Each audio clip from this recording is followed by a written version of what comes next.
Le président William Ruto demande aux manifestants de la génération Z de ne pas brûler leur pays. Dans ce qui semble marquer un changement par rapport à son ton habituellement abrasif, le président a semblé implorer les manifestants de devenir une partie de la solution, affirmant qu'ils envoyaient un message fort. Pourquoi les Africains aiment-ils Traoré alors que les policiers kényans, oui, les policiers, sont ceux qui crient « assez ». Cette question se répand comme une étincelle dans la nuit.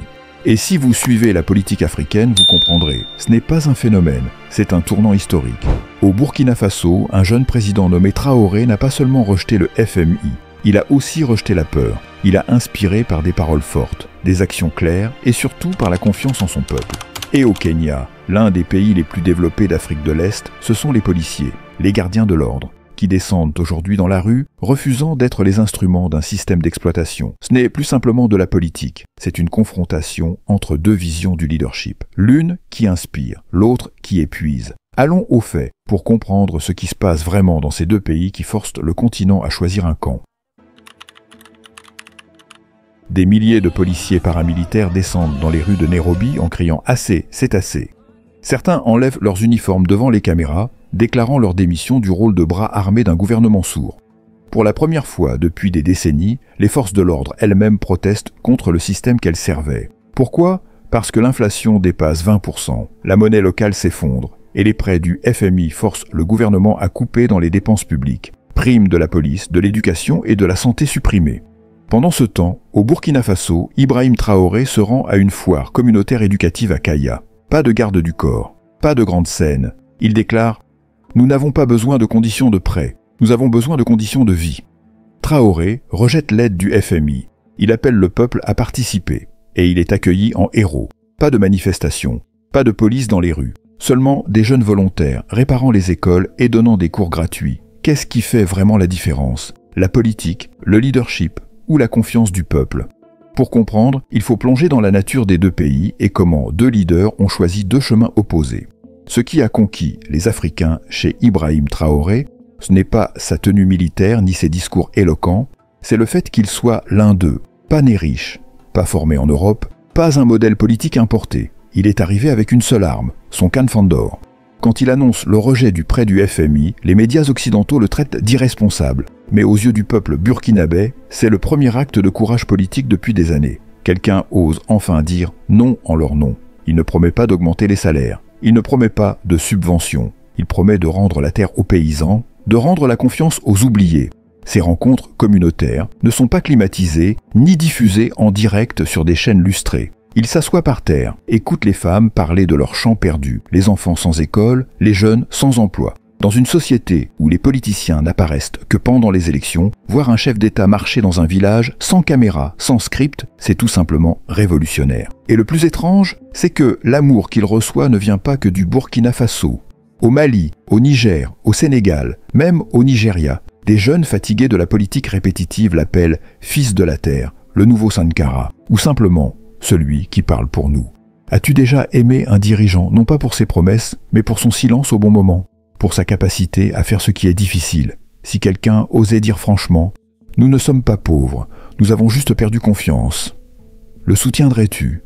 Mais alors que Traoré rebâtit son pays avec foi, un autre pays, le Kenya, réagit à la crise de manière complètement opposée. Au Kenya, quand la police commence à protester, ce n'est pas une simple grève. C'est un cri du cœur du système, pas des paysans, pas des chômeurs, mais les symboles du pouvoir d'État. Et pourtant, dans le cycle des dettes, des coupes budgétaires et de la hausse des prix, eux aussi deviennent des victimes. Entre 2021 et 2024, le Kenya emprunte plus de 9 milliards de dollars au FMI et à d'autres institutions financières internationales. Les conditions ? Austérité, hausse des taxes, coupe dans les salaires publics, réduction des subventions en santé et éducation. La police est restructurée, ses primes supprimées, les salaires retardés de 3 mois dans certaines zones. Résultat, la police ne fait plus confiance au gouvernement. Le peuple, déjà sceptique, perd encore plus foi. Dans une vidéo virale, un policier enlève son insigne devant la caméra. « Je n'ai pas trahi mon pays, je ne veux plus servir un système sans humanité ». Ce moment secoue la classe moyenne kenyane, non à cause de l'instabilité, mais parce qu'il expose une vérité. Le système est brisé de l'intérieur. Tandis que Traoré inspire le peuple à contribuer. Au Kenya, ce sont les gardiens de l'ordre qui refusent d'être de simples figurants. Que se passe-t-il quand ceux qui sont payés pour croire au système perdent foi en ce qu'ils protègent? Peut-on survivre comme nation quand les piliers mêmes du pouvoir doutent de leur mission? C'est le moment de placer les deux pays côte à côte. Non pour les comparer, mais pour comprendre pourquoi, face à une même crise, l'un s'élève et l'autre s'effondre. Les similitudes entre le Burkina Faso et le Kenya sont claires. Tous deux souffrent d'une dette publique lourde, de la hausse du coût de la vie et d'une perte de confiance du peuple. Mais les réponses de leur gouvernement sont aussi opposées que la nuit et le jour. Au Burkina Faso, face à un déficit budgétaire, Ibrahim Traoré n'applique pas l'austérité du FMI. Il choisit de dialoguer avec le peuple. Il invite les chefs de village, les étudiants, les femmes, les petits commerçants à participer à un forum national pour penser un modèle économique autosuffisant. Il pose des questions au lieu de donner des ordres. Si tu étais président, que couperais-tu pour protéger l'école et la nourriture? Cette approche crée non seulement un consensus, mais renforce aussi le sentiment de responsabilité collective. Les gens donnent des terres, contribuent à construire des infrastructures, protègent les installations électriques. Au Kenya, à l'inverse, le gouvernement applique immédiatement les recommandations d'urgence du FMI. Coupe salariale, hausse de la TVA, retard de paiement, aucune consultation. Seulement des ordres. Et des forces de l'ordre pour maintenir l'ordre. Résultat, la police, première concernée, se soulève. Le peuple voit ces symboles de l'État traités comme des pièces jetables et comprend. Si la police est étranglée, qui les défendra? Un côté mise sur la transparence et l'action collective. L'autre impose et espère que le peuple supportera. Deux façons de gérer une crise. L'une pour inspirer, l'autre pour éteindre l'espoir. Si vous étiez à la tête d'un pays, quel chemin prendriez-vous? Vous cacher derrière des politiques? Ou affronter le peuple à visage découvert? Mais la différence ne tient pas qu'aux politiques. Elle se manifeste dans la vision du pouvoir. En période de crise, les gens ne lisent pas les documents du FMI. Ils regardent leurs dirigeants dans les yeux et se demandent « Est-ce que cette personne est pour moi ?» Et sur cette question, Traoré a gagné sans faire campagne. Dans tout le Burkina Faso, son visage n'apparaît pas sur des écrans LED géants. Mais dans chaque village, chaque mairie, sur chaque note manuscrite de ses discours, le message est clair. Je ne suis pas un sauveur, je suis juste le premier à dire la vérité. Il ne promet pas de sauver toute l'économie en un an. Il annonce les étapes. Transparence foncière, retour des ressources aux communautés, éducation par la formation professionnelle. Il autonomise, il ne s'empare pas. Pendant ce temps, au Kenya, comme dans d'autres pays africains, le même schéma se répète. Le dirigeant reste distant, discours froid, aucun dialogue, aucune émotion. Et quand la crise arrive, le peuple ne sait vers qui se tourner. Autrefois, on disait que les leaders étaient les figures de l'État. Aujourd'hui, ils sont devenus des silhouettes floues à la télévision. La vraie différence entre les deux modèles n'est pas dans les lois, mais dans la confiance personnelle que le peuple place en son chef. Traoré, par sa simplicité, sa constance et son courage à dire non, a bâti un capital politique qu'on ne peut acheter, la confiance naturelle. Dans un monde de calcul politique, y a-t-il encore une place pour un leader qui ne mène que par la vérité et la dignité? Croyez-vous encore qu'une personne ordinaire, ni milliardaire, ni héritier, puisse changer une nation entière? Mais alors que la confiance montait et que les protestations se propageaient, un événement inattendu est venu tout bouleverser, une tournure que personne n'aurait pu prédire. En observant les manifestations au Kenya et le mouvement volontaire au Burkina Faso, une chose saute aux yeux. Les deux pays vivent un éveil africain, mais dans deux directions opposées. Au Kenya, les cris de « trop c'est trop » lancés par la police se propagent à la société civile, étudiants, infirmiers, enseignants. Tous partagent leur colère sur les réseaux sociaux et dans les places publiques. Mais ce qui est remarquable, c'est que cette colère n'est plus aléatoire. Elle est organisée, porte un message clair et vise un modèle de développement dépendant que le pays suit depuis des décennies. La colère ne vient pas de la pauvreté, mais de la pauvreté causée par les mauvais choix de ses dirigeants.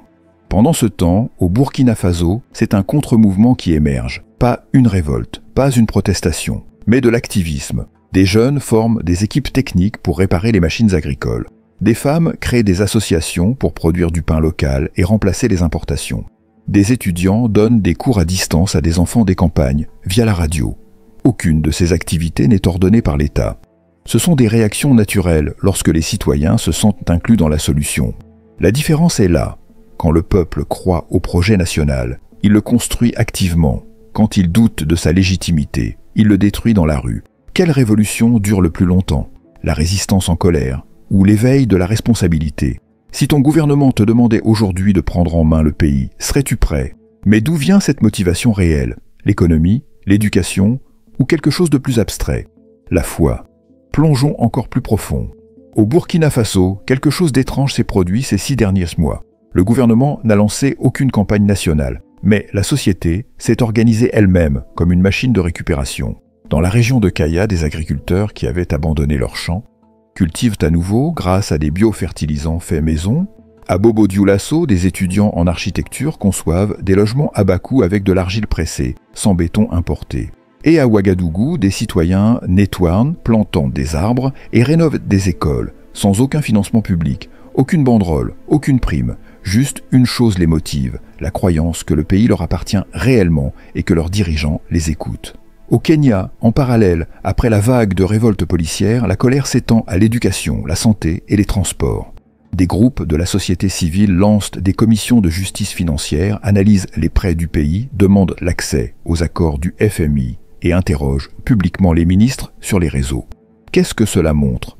Dans les deux pays, le peuple s'éveille, mais de manière radicalement différente. Au Burkina Faso, l'éveil est constructif. Au Kenya, l'éveil est fait de colère et de questionnement. Traoré n'a pas lancé une vague éphémère, il a enclenché une dynamique à long terme, où les citoyens n'attendent plus l'État pour agir, mais agissent eux-mêmes parce qu'ils savent qu'on ne les freinera pas.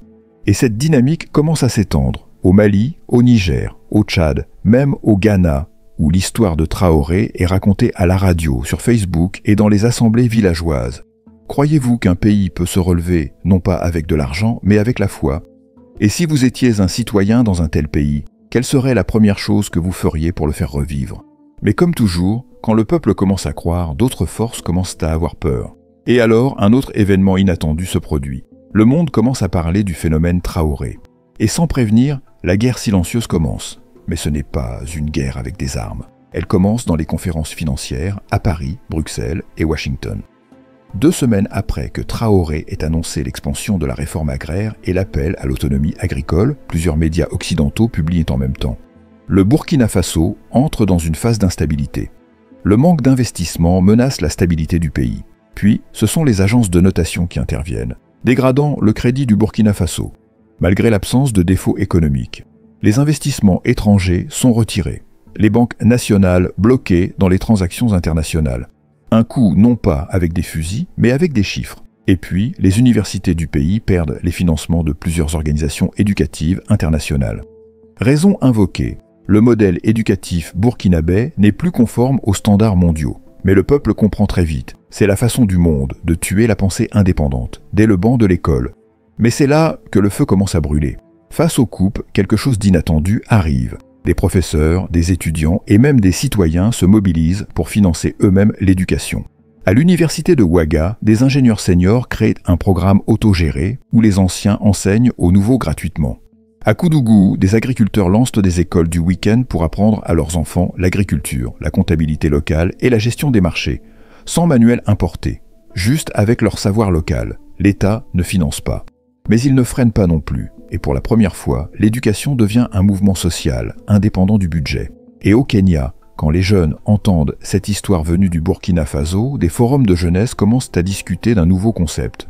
Le droit à l'éducation n'est pas un privilège, c'est la forme de protestation la plus silencieuse et la plus puissante. Ils ne crient plus assez, ils demandent « Si le Burkina Faso peut s'éduquer lui-même, pourquoi attendons-nous des bourses de l'étranger ?» Et voilà le plus grand retournement. Ce ne sont pas les policiers dans la rue, ce n'est pas l'effondrement d'un État. C'est l'éducation, autrefois outil d'oppression, qui devient l'arme de l'éveil.